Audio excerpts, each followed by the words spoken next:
got to divorce themselves for that. I think. Hold on a second. The content is being okay. We got it. No problem. They can send it to a third party. I got all kind of little things coming up on my screen telling me stuff. So the thing is, what you have to do, it seemed like the person the VA's already talked to them. They had a good conversation with them. They were very accommodating. They own the property free and clear. And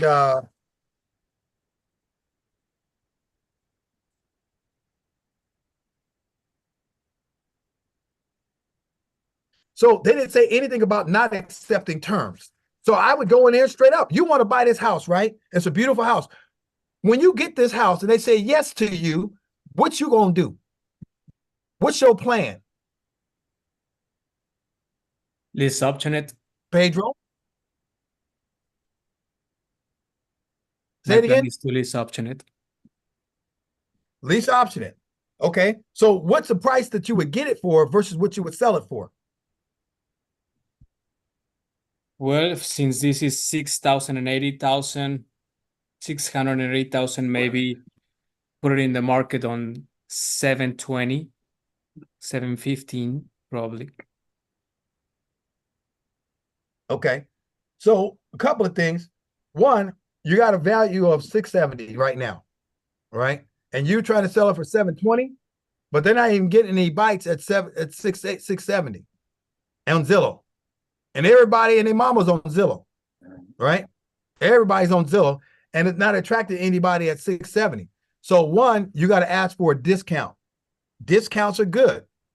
So ask for a discount, but how do you propose to market this property to whom? To whom do you market this property to get them to give you what you want to sell this for and do it quickly, not something that's going to be out there for months? I'm listening. And keep in mind, Pedro, this house has been on the market since November 28th last year. That's at correct. 670. I'm sorry, at 680. Right?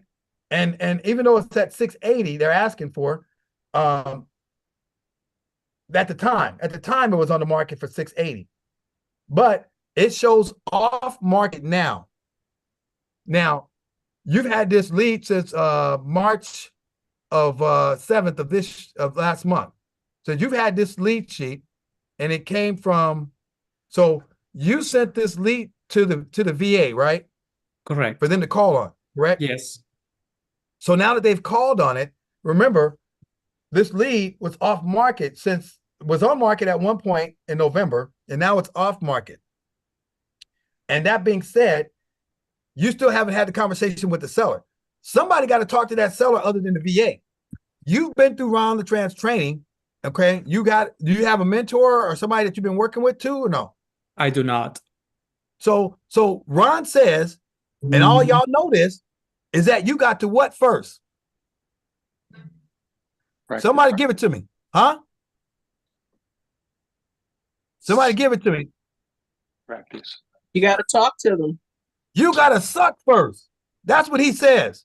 You got to suck first. Meaning you got the one golden ticket. This is not the Willy Wonka ticket. You got to have at least 1,000 of these Willy Wonka tickets, be told no to the majority of them to get that one yes that you can be like Willy Wonka and get into the chocolate factory, right? That's the only way you're going to do it. You got to have more golden tickets, more lead sheets, right? You have to suck first. You got to be told no by that little old lady, 85 pounds from Pasadena, right? And she's going to take you down like a sumo wrestler and tell you no. That's what it's going to feel like. But you can't. You got to be careful. You got to be gentle with these people. Some of these people are new. Alton. Is that Nick? This is Nicholas. How you doing? Oh, hey, what's happening, man? Just kidding. You continue. You're doing great, Alton. You're doing great. Thank you. They call me the minister of the truth, and the truth shall set you free. I'm telling you, folks, I got to talk to a bunch of people on the phone, and the majority of people tell me on the phone, no. Sometimes they tell me, hell no. Get off my phone. I thought you said you had a house for sale. I do, but not for you. Okay, thank you very much. I appreciate you. Mind if I check back with you in 6 weeks? No problem. Call them back in 6 weeks. Maybe I cut the time and call them back in 3 weeks. But guess what? House is still for sale since November. They ain't got no buyer. Look, they put this house, it's beautiful out. Y'all can't see it. I can see it, but he knows what it look like. Because see, guess what? I ain't going to give y'all the address. Because I know if I give you the address, all y'all going to be calling them up tomorrow. So I'm not going to do that to Pedro like that. Pedro, you need to go pull on your big boy pants, right? You need to go call this seller tonight or tomorrow, and you need to talk to them directly in the face. So what? They going to tell you no. You mind if I check back with you in 6 weeks? Because guess what? They've been trying to sell this house since November 28th. And if this house is still ain't been rented out, ain't been sold, how much money they lose? I don't care. The house is free and clear. That's money that they're not making. That's taxes that they have to pay. That's insurance that they have to pay on an empty dadgum house. So who's the one in pain? I mean, that pain, the knife being twisted in that seller every month that goes by with no check coming in is painful for them who built this house, paid interest on a loan somewhere, and that house is sitting empty. The only person getting all around that house is the spiders and the crickets and everybody else. It's a beautiful house. I'd live in this house that's so good looking. But guess what? We got to have a conversation with them, Pedro, and you need to make them a ridiculous offer, so ridiculous that they cuss you out and hang up on you. And if you do that, then you call back. I apologize, Mr. Seller. That wasn't right. Let me go ahead and make you a new offer. Or what's the best you can do? Y'all heard that before, right? What's the best you can do? What's the least you'll take, right? And if they don't want to take nothing, so what? Thank you very much. Goodbye. Go to the next one. You need to have 1,000 of these, folks. Don't be afraid on one little lead sheet. One little lead sheet ain't going to change your life until you go through 1,000 of them. Then that'll change your life. The more people you talk to, the more no's you get, the more yeses you will receive. Okay? Go for no. Some of y'all heard that book before, right? I'm sure some of you heard of that book. Go for no. You need to go for no, go for no, go for no, and play a game with it. You need to have at least 100 of these things a week, 100 of them a week, right? Because the more these lead sheets that you have is the more deals you do per year. But if you got one lead sheet every few months, I guarantee you ain't going to get no deal. I'm just telling you the truth, folks. Your job, should you choose to take it, or should your mission be, should you choose to accept it, is to talk to more sellers. Because if you're talking to more sellers, that means you're making an appointment to go see houses. If you're going to go see houses, that means you're doing evaluations, and then you're going to be making offers. I guarantee you can't make an offer on a property you have never talked to a seller on. That makes sense? Okay. You got to talk to sellers. And I can't even tell you how to do nothing else in this thing other than have a conversation or open a conversation with the seller. And my conversation would be like this. Okay, Pedro, you the seller. I'm the buyer. We're going to role play right now. Ready, set, go. Hello, is this Pedro? Pedro's on mute. Pedro, if you want to be ready, you got to stay ready to get ready. Unmute yourself, Pedro. We're going to role play right there, Johnny, on the spot. So these folks can see how it's done. Can you unmute yourself? You did it before. I don't know. Maybe something happened with the system. Anybody live? Anybody get Rexford? Can you say something? Yeah. You should pick on Carrie. Hey, can you hear me? Who's that, Brian? Yep. Pick on Carrie. She'd love to answer those questions. Where's Carrie at? Carrie, come on, Carrie. Come on, get brave, Carrie. Put on your big girl pants. Mm-hmm. There you go.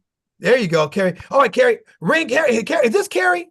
Yes, it is. Hey, Carrie, my name is Alton Jones, and I'm calling about your property on 123 Main Street. Is this still available for sale? It is. Oh, my God. It's an absolutely drop-dead gorgeous house. Do you currently have any offers on it? Not yet. Now, have you received any offers at all? Now, have you even received any ridiculous offers over the last since November? Well, a few, and I did have it under contract, and it fell through. What happened? Well, they just couldn't get their financing. Wow, how'd that make you feel? Well, I'm sure someone else will buy it. I'm certain I can get my price. I hope that I'm the person that can help you do that. I am the buyer. I am looking for a property for some of our executive buyers in the local area who've relocated here. And we have a slew of buyers that are definitely qualified to buy this property. And I'm looking at sharing it with you to see if this would be able to fit into our portfolio. Are And you so, wanting to make me a really low offer? Someone has done that before. no, I don't want to do that. I wouldn't want to insult you in that way. It seems like you're asking $680,000 for the house, right? Yes, yes. So how did you come up with that price? Well, just looking around at other neighbors' houses, and I'm sure it's worth that much. We put a lot into it. Did you have an appraisal done yet? Well, not an official appraisal. Okay. Now, the only reason why I asked you that, Carrie, is because I see a bunch of property that's in and around your area, and the highest one that's over there right now is sold for less than $670,000. Did you know that? It was close to that, though, wasn't it? Not really. I got some. It's kind of like all over the place. Some of them you got different properties. I know you have almost 1 acre right now, and there's some of them that's throwing your numbers off. There's a $328,000 one that sold over there. There's another one that's at 263. Oh, no. I know. Not none of these things is better than yours. Yours is drop dead gorgeous. Well, let me ask you something. If we were going to make you a beautiful cash offer, or even if we were to do terms, what's the least you'll take for your property? What do you mean terms? What's the least you'll take? What you mean by that? You asked for 680. What's the least you'll take if you were able to do something very fast? Well, I could probably take 660. 660? Okay. So we're going in the right direction, Carrie, but it hasn't hit that mark yet. So here's what I like to do, because it seems like you're very motivated to sell. What's a good day to come see the house? It seems like the house is still vacant, right? It is. Yes. It is vacant. Okay. So if it's vacant, so is there a time I could come by with you or your husband and maybe take a look at the house? You could come tomorrow. Okay. What, morning or afternoon work? Afternoon. How about 3 or 4 o'clock? 3. 3? Perfect. Yes. How about this? I'll be there with my business partner, Pedro. We'll come by and take a look at the house around 3 o'clock at your house, so we can at least make a determination. So in essence, that'll work for us, and then we can decide where we go from there. Is that fair enough? Sure. That sounds good. And I can only be a promise. I'll be very transparent, very thorough, very upfront about what we can do. And if we can make a deal work, I'd love to do business with you. Well, thank you. I appreciate that. Okay. Thank you, Carrie. So Pedro, so y'all see how that went down. So sometimes what we try to do is force a contract over a phone with a price on a house we've never seen. Yes, it's a beautiful house. Yes, it's new construction. Yeah, but we got to get eyeballs on. We got to go there and see the comps. You know, you got this house at 670,000. That Zillow says it's estimated. She's asking 680. She dropped it down to 660-ish, right? But we still ain't synced the house yet. Why we get all caught up and hung up on wanting to make numbers and contracts on a phone, a person who we've never met? I could be the Craigslist killer. They don't know me. They don't owe me nothing.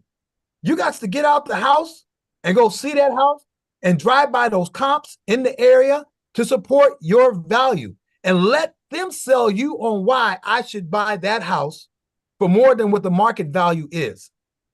That makes sense? Brian had a question. Go ahead, Brian. Can you unmute yourself, Brian? Are you able to do that? You may be having a challenge. Oh, let's see. Where's Brian at? Oh, yeah, Brian here. I'm not quite sure. Okay, great. I think we're there now. Someone must be doing that in the background for us. Oh, perfect. Yes, somebody's got the control. Yeah, so I was picking on my wife there, Carrie, just a little bit because she loves to do that kind of stuff. But I was curious because you mentioned terms, and then she said, "Can you tell me about terms?"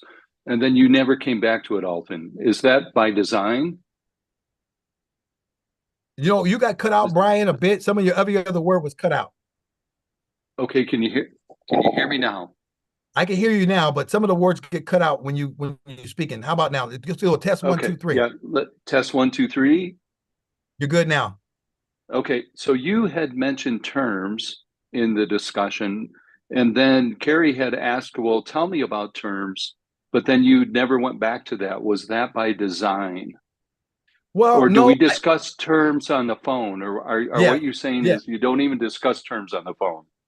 Well, to be honest with you, be totally honest with you, I didn't even hear her say that. I'll be honest with you. I did not Okay. even hear That's say good. terms. That's probably why I didn't do it. But one of the Okay. things I don't try to get in 100%. I mean, I'll talk about terms about taking your equity and payment, something like that.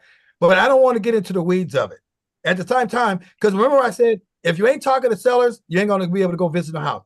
I want to at least be Right. able to say, hey, is it a motivation enough to go even to an appointment to go see this house? Okay. Because here's the thing, I can Yes. look at, can I get this price of property on terms? Yes. Could I possibly get it for cash too at a below market price? Yes. So I'm not going to say yes to terms and no to cash, because if I can get it for cash at a very discounted price, it still can work for me if I wholesale the deal, right? So that can work for you as well. But my goal is it enough interest in the property, especially with terms too, or even cash, to even go see the house? I look at the house, it's drop dead gorgeous. I want to go see this house. So I want to create a word game where I could get the seller to let me go see the house. What's a good day to come see the house? Weekdays or weekends. See, sometimes we get caught up and try to get into the weeds of the numbers on a house we haven't seen. We don't know if there's any issue with the foundation, the sewer line, asbestos, mold, or if it's next to a junkyard or a very dilapidated property. Those are the kind of things you're going to know when you see there. Because when I go see the house, I got the 4 comps that I'm going to take with me on the way there, because I want to be able to justify to the seller. And that's why I asked the question, how did you come up with your price? Because she didn't know that I knew that the price was selling for less than what she's asking for. She may not have checked that. She may just feel, I feel it's worth more. And yeah, you can feel that too. But did Michael Jackson live in that house? Or Elvis? Somebody famous? Because if they did, let me know. I'll buy it. But if those famous people didn't live in the house, then we just are wishing that we can get what we want. And that's why houses sit on the market for 100, 200, and 300 days, because the stubborn seller don't want to sell until they get what they want. And, who really determines what the true value of a house is the buyer. They determine what they're willing to pay, and those are the ones who are really setting the comps. Yes, a buyer can overpay and set the market price high, or a buyer can lowball and the seller needs to get out by sundown, and they're going to cut the price in the area because they try to sell to get up from underneath the house. Pedro, you had a question. Go ahead. Yes, I appreciate all the information that you gave me. And before, for some reason, I wasn't able to unmute myself. But the question that I have is, let's say that this Mr. Seller is agree upon terms. How would I buy this house? Do I need to tell the seller that I'm gonna buy it until I find an actual buyer, or do I need to, buy it and make the closing cost by myself? That is the question that I have. So I got every other word on that. If you could do me a favor, Pedro, can you type that question in the chat briefly, just a quick version of it, because it seems like our audio is suspect right now. Now let me ask you if some of you I could just nod your head. Can you hear me loud and clear, or am I coming in broken as well? Okay. Carrie says thumbs up. Deborah says it's good. So so that it may be just on your hand. I got Derek says I've got thumbs up there. Eric's got a thumb up. So I think it might be yours. So maybe you try your question again, or just put it in the chat and I'll try to go from there. Yeah.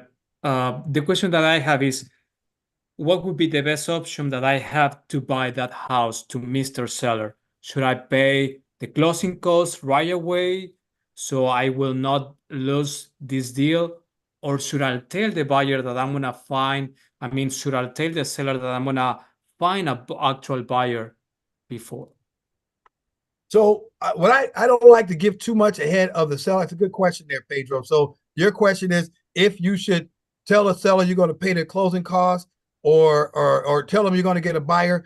I like stealth mode. I ain't trying to give up too much enough information. Mr. Seller, I already got the buyers. Even if I got nobody, I got the buyers. Okay, I got these phantom buyers in my arsenal. Remember how I said earlier, Carrie, when I have executive buyers who are moving in the area that are relocating from a job that have looking at houses to buy. And they only need, in this case here, I can go further and explain some of these executive buyers moving in the area, Carrie, that they only have 1 year of service. So they need at least 2 or 3 years of job history in order to qualify for a bank loan. You agree with that, right?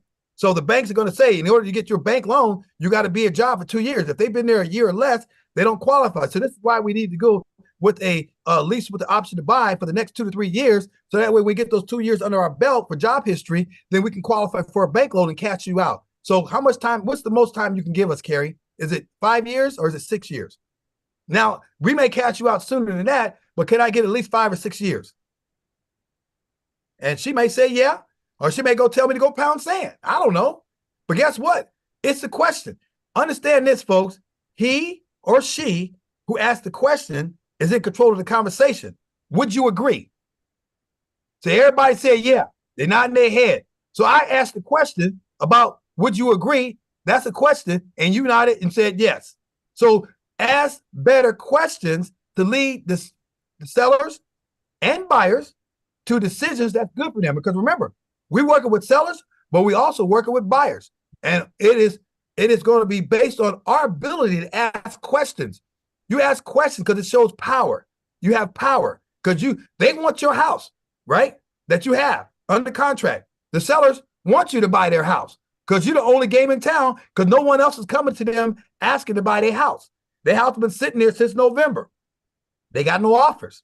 And all of a sudden, you become like a breath of fresh air. Maybe their spouse just got after him saying, man, you need to hurry up and get rid of this house like yesterday. Otherwise, you're going to be end up in divorce court, right? So they don't want to end up in divorce court because it brings the pain home, okay? Real estate can bring the pain home if you don't take it under contract in the right way, right? Under a lease, under a trust or LLC or whatever company. The moment you put it in your name, Miss Deborah, Mr. Pedro, you bring the pain home. And your spouse is not going to be too happy with you taking on more debt. You know how Ron feels about debt, right? There's good debt and there's bad debt, but Ron don't want you in debt because you bring the pain home. Go ahead, Carrie, you have a question. Hello, can you hear me? I can hear you. All righty. I have a friend of mine has a friend, and she was talking about her and saying, yes, she just moved her mother out of her house. They had an estate sale, and she's worried about selling her mother's home because of capital gains tax. I was wondering, I know there's some benefits if someone is able to sell a home, it's my understanding, if they don't do it outright immediately, but if they did it over an installment plan. I was wondering if you had any thoughts on that. What state is that? Share. What state is that in, you think? Utah. Huh? Utah. Utah? Yes, sir.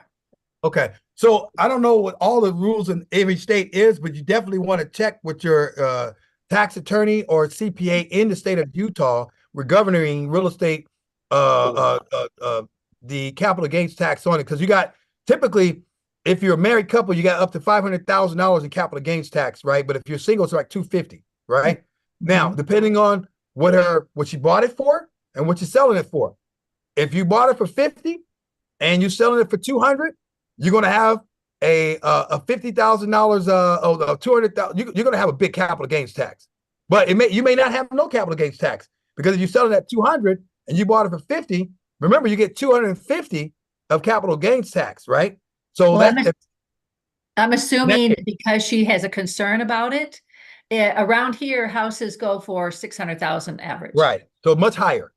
So yeah, that could be an issue, but you're only going to pay that tax of which is beyond that $250,000 if you're a single person.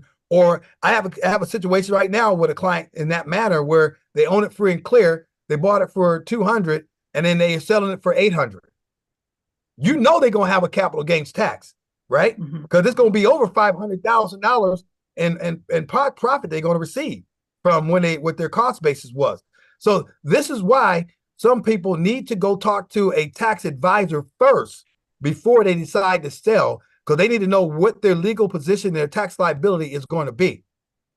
Again, I'm not a tax attorney or a CPA. I don't even play one on TV. So I won't even begin to even do that other than to point them to their CPA or tax advisor to give them the right, advisement to take their advice into consideration.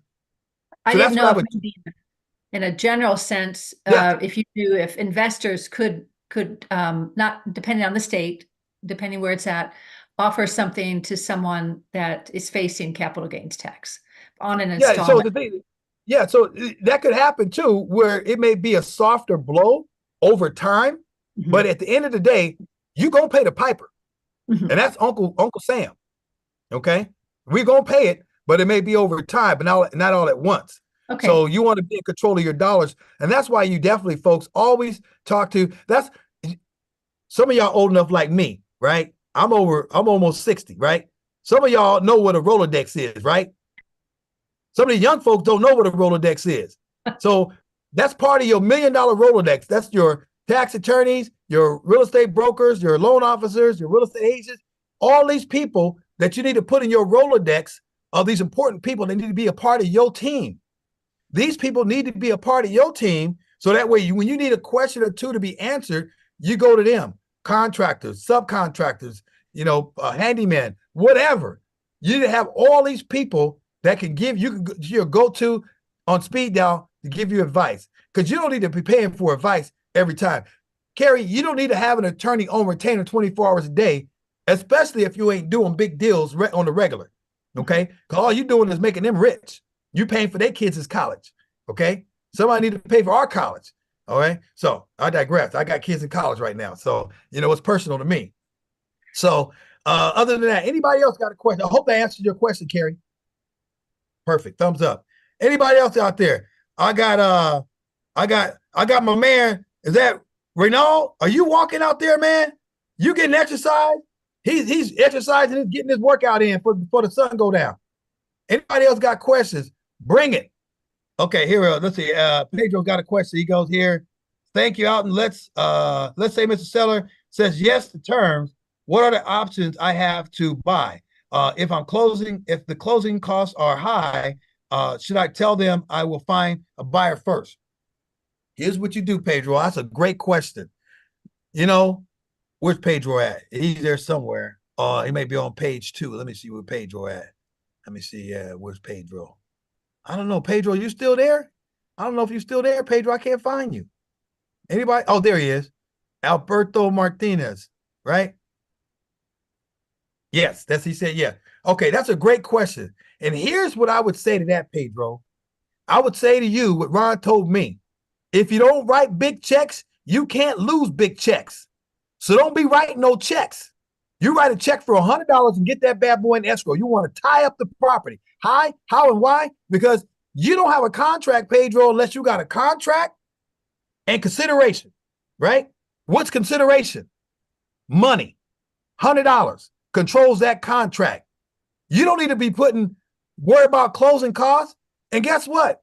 Most sellers know it's going to take 35 to 45 days to close escrow anyway.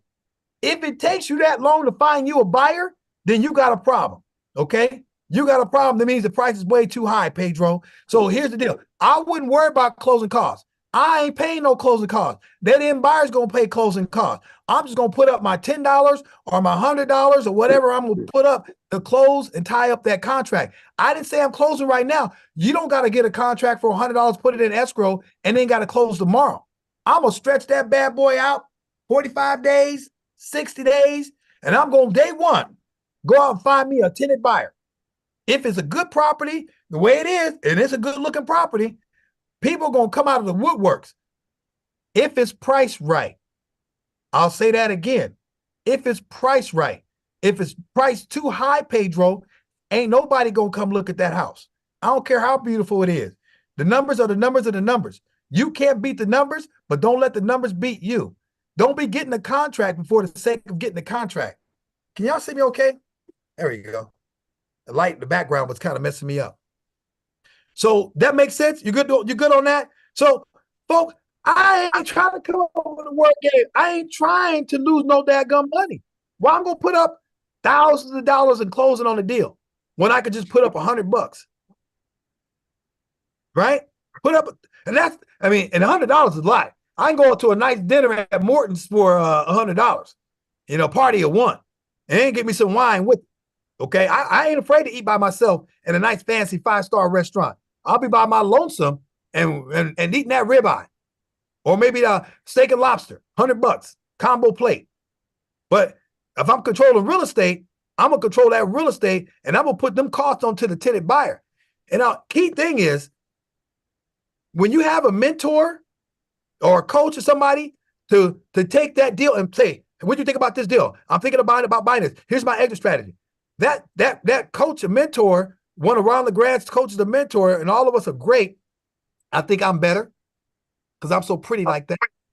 But guess what? Everybody not like me. Everybody don't like tear up houses. Some people don't like doing all that. But guess what?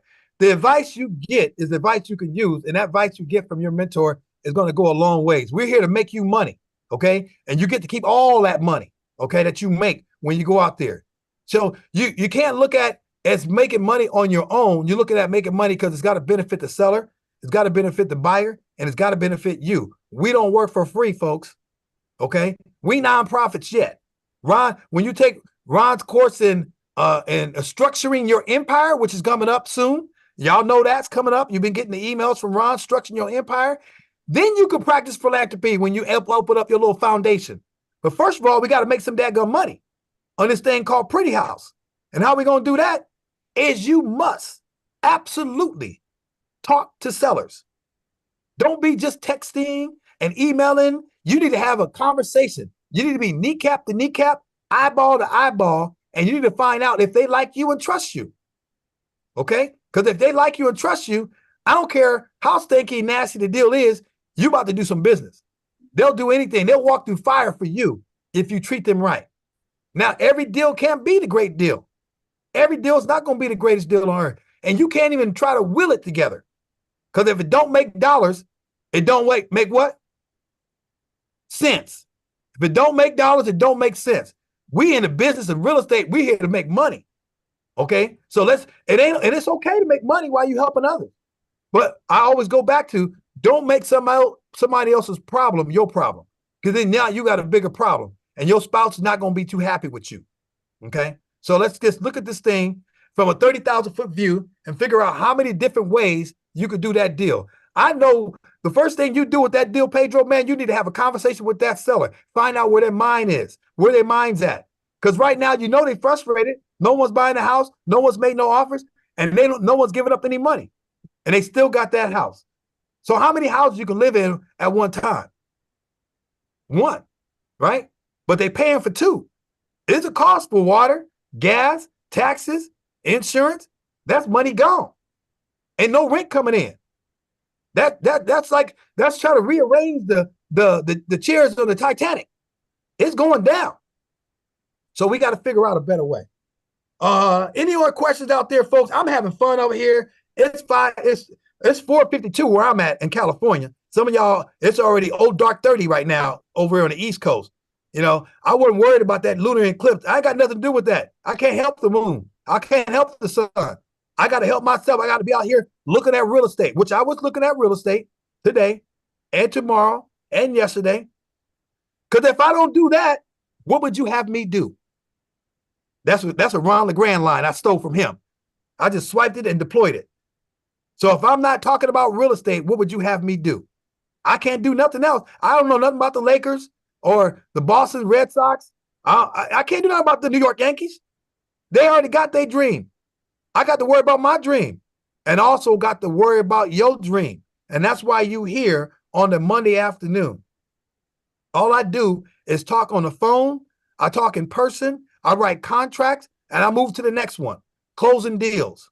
Okay. Like I said, this is going to be a $50,000 a month for us in our business. And that's just one part of our business. I got multiple income streams in business because I came to a Gold Club meeting, went to a Ron LeGrand event. Ron LeGrand says, there's more to you than meets the eye, son. I said, yes, sir, it is. So all of a sudden, have one business. Now I got 4 businesses.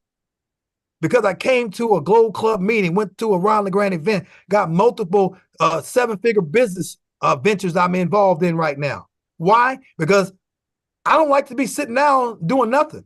I got to be always doing something, and it's always real estate related. Now, that's a far cry from being what I used to do, getting shot at for a living in law enforcement. You think I like getting shot at? I love law enforcement, but I hate getting shot at because bullets don't have no names on them. But I was too scared and too quick for them.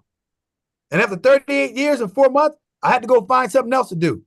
How about you?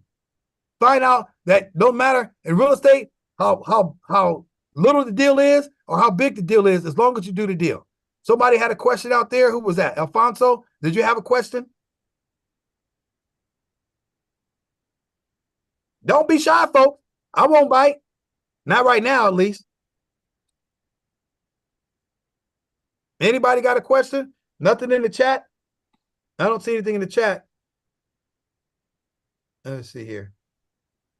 Everybody understand it. Y'all learning something today? Okay, Don's got something here. Don, all right, I'm gonna read your question, Don.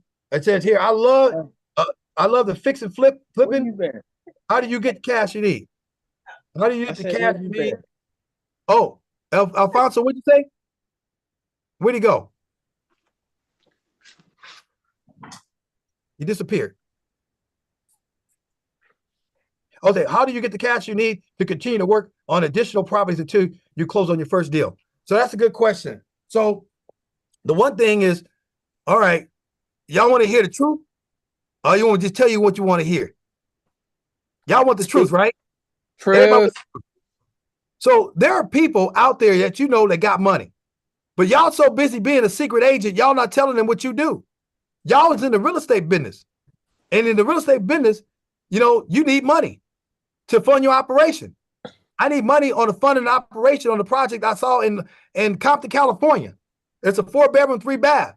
You know, I need a private lender. You ever thought about being a private lender? A private lender can earn anything from 10 to 12% interest and 1 or 2 points. What does that mean to you, dollars and cents? It means you can make $5 to $6, $7 to $10,000 for lending out your money for a short period of time. So if you want to know more about that, let me sit down with you over a cup of coffee, and my business partner and I can lay out a plan to show you how you can put your money to work for you versus you working for it. I love private lending. Jay Connor loves private lending. Matter of fact, you get all the money you need to borrow to do your deals. Now, you don't overborrow. You don't overborrow, but you borrow more than you need to do the project without over borrowing. You don't want to borrow 100% of it, right? But you want to borrow enough to not only fix a deal, but also enough to have some wham. And some of y'all thinking, what is Dalton talking about? He said wham. What is wham? That's called walking around money. Okay? Some of y'all getting some training right now. I love wham, walking around money, have more money than I need for the deal. So if in case I want to put in a sizzle feature, like some shower sprays or a fancy faucet or a nice lighting fixture, because that was going to sell. Because ladies know there's 2 things that sell a house, kitchens and bathrooms, right? Yep. Nobody care about the bedroom. They love about the kitchen and the bathroom. They're going to spend more time in the kitchen showing it off to their girlfriends, having conversations. In the bathrooms, they want like a spa-like feeling, right? So kitchens and bathrooms sell. So you put more money in those areas that's going to give you more value. See, folks, price is only an issue in the absence of value. If you have no value, you will always ask about the price. But if someone gives you tremendous amount of value, you're not going to worry about the price, such as, would you rather stay at the Motel 6 or would you rather stay at the Four Seasons? And some of y'all think, well, it depends. I might be going camping and hunting, and I don't want to go to Ritz-Carlton with all my camping gear. That's a different situation, folks. Different situation. Call it the way it is. Let's see. So private lenders are out there, and those private lenders are your friends you go to work with, you go to church with, some people in your family, some people in your neighborhood, some people you play pickleball with, golf.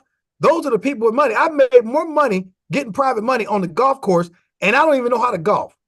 But I could drive the cart, and I could have the conversation, and let them get an edge on me, let them win. Well, I didn't let them win. They won anyway. I'm just there for conversation. I'm asking questions. I'm getting myself what we call it intelligence. Because If I found a deal at 300,000, if I found one for 400, should I call you? Oh yeah, you give me a call if you got a deal for 400,000. Oh really? So if I got another deal for 500,000 after we done the 400,000, should I call you? And you're going to find out people got more money than they're going to tell you about. You follow me? They told you they only had 300,000, but in essence, they got 750.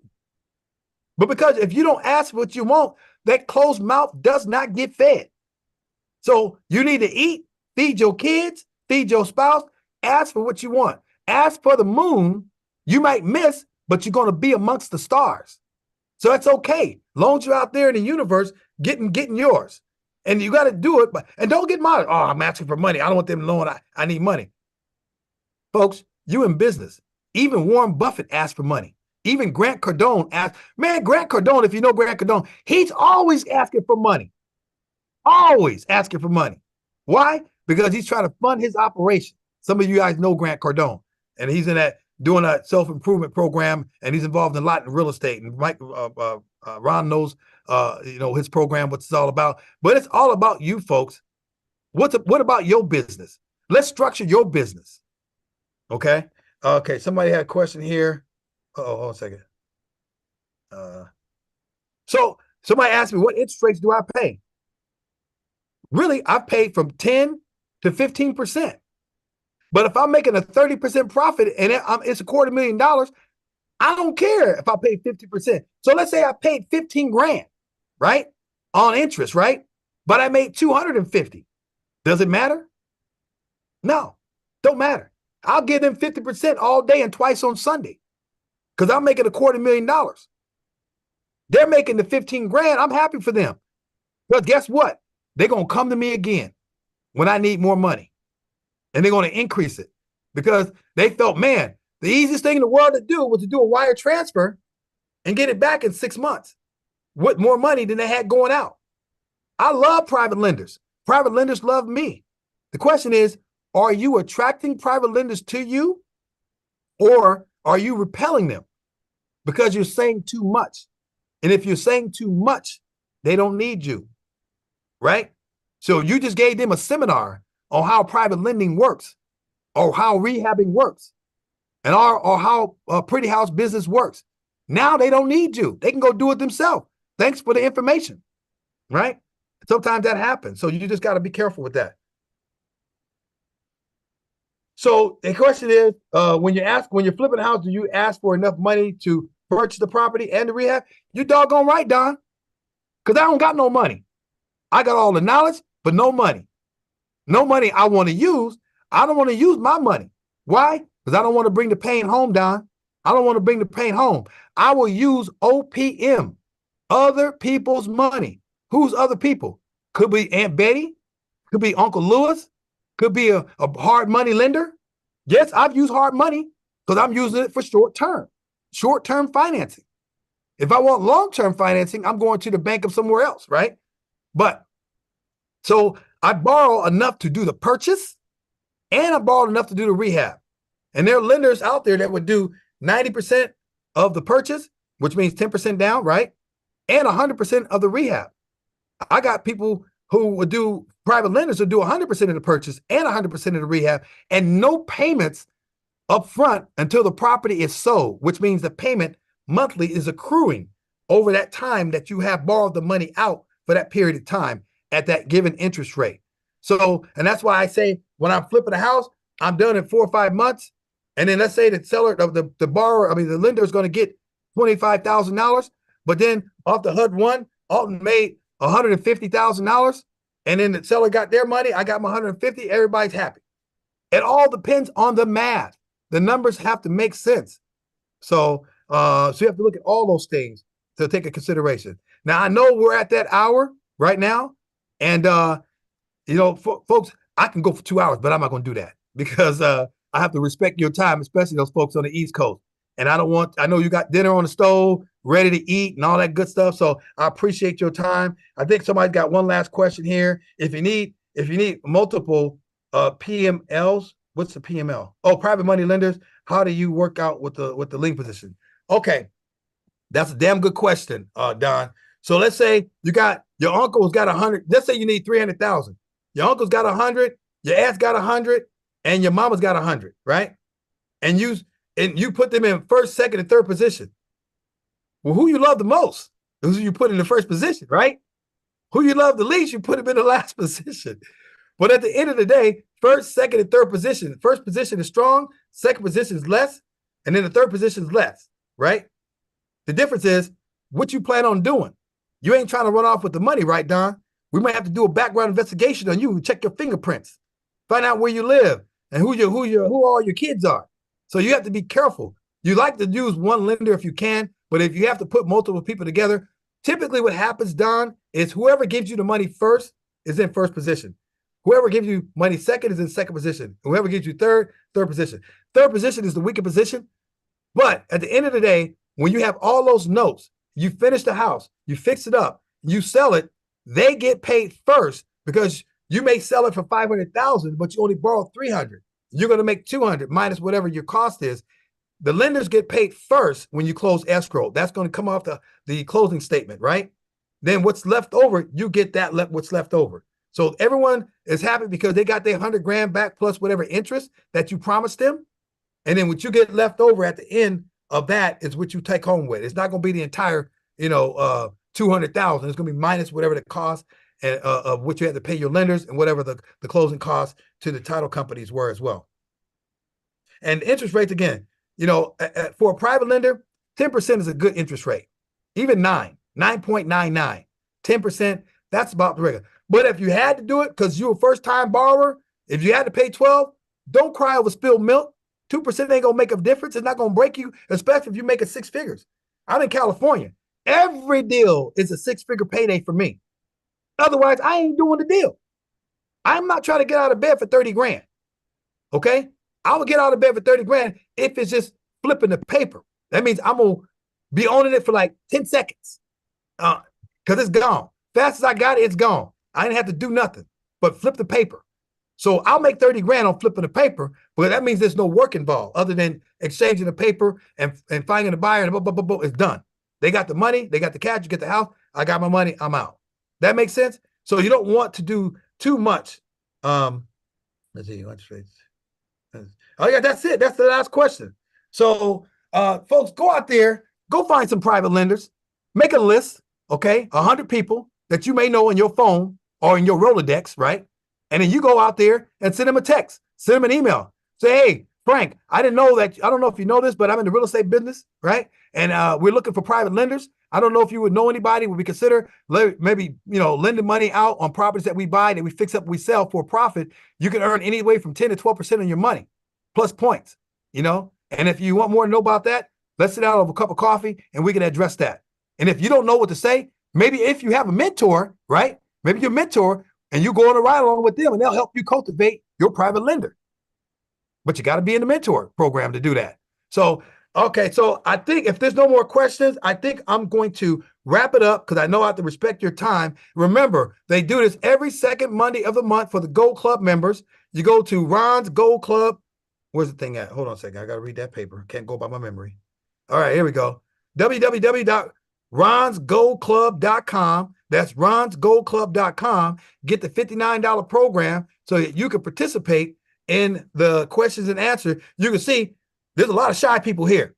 There are a lot of shy people. So if they're going to do this format, that means you could be raising your hand, asking a question because you're here. But if you're not here and you watch it from YouTube or Facebook, that means you ain't in the Gold Club and you need to get with the program, right? And get Gold Club because I got Gold Club. It's the best investment you can have. So hopefully this was helpful to you. I appreciate you all. And I guess what? I will see you at the top because the bottom is too crowded. Thank you very much. Blessings to you all. I think that's it, Jessica.